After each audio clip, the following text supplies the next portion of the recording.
ওমানে গ্রীষ্মের তীব্রতা বেড়েই চলেছে। গত ২৪ ঘণ্টায় দেশটির বিভিন্ন অঞ্চলে তীব্র দাবদাহ অনুভূত হয়েছে। ওমানের বেসামরিক বিমান চলাচল কর্তৃপক্ষের তথ্য মতে শুক্রবার দেশটিতে সর্বোচ্চ তাপমাত্রা রেকর্ড করা হয় মুহুত অঞ্চলে। সেখানে তাপমাত্রা পারদ ছুঁয়েছে ৪৬.৩ ডিগ্রি সেলসিয়াসে। আবহাওয়া পর্যবেক্ষণ কেন্দ্রের দেওয়া তথ্য অনুযায়ী দেশের অন্যান্য অঞ্চলেও গরমের তীব্রতা ছিল প্রায় কাছাকাছি।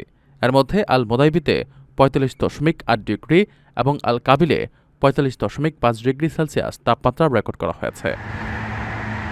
এছাড়া বিদিয়া অঞ্চলে ৪৪.৯ ডিগ্রি, ফাহুদে ৪৪.৭ ডিগ্রি এবং নিজুয়াতে ৪৪.৬ ডিগ্রি সেলসিয়াস তাপমাত্রা ছিল।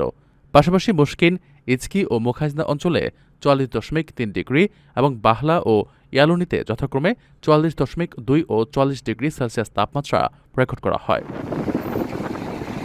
গ্রীষ্মের এই অসহনীয় গরমে প্রবাসী বাংলাদেশি সহ স্থানীয় বাসিন্দাদের দৈনন্দিন জীবনযাত্রায় ব্যাপক প্রভাব পড়েছে।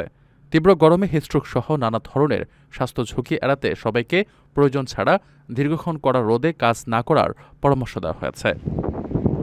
পাশাপাশি শরীর আর্দ্র রাখতে পর্যাপ্ত পরিমাণে বিশুদ্ধ পানি ও তরল জাতীয় খাবার গ্রহণের উপর জোর দিয়েছেন সংশ্লিষ্টরা। ওমানের সেরা রেট দিচ্ছে বাংলাদেশি প্রতিষ্ঠান গালফ এক্সচেঞ্জ। প্রিয়জনকে টাকা পাঠাতে আজই আসুন আমাদের যে কোনো ব্রাঞ্চে অথবা কল করুন স্ক্রিনে দেয়া নাম্বারে। গালফ এক্সচেঞ্জ, বাংলাদেশিদের প্রিয় এক্সচেঞ্জ।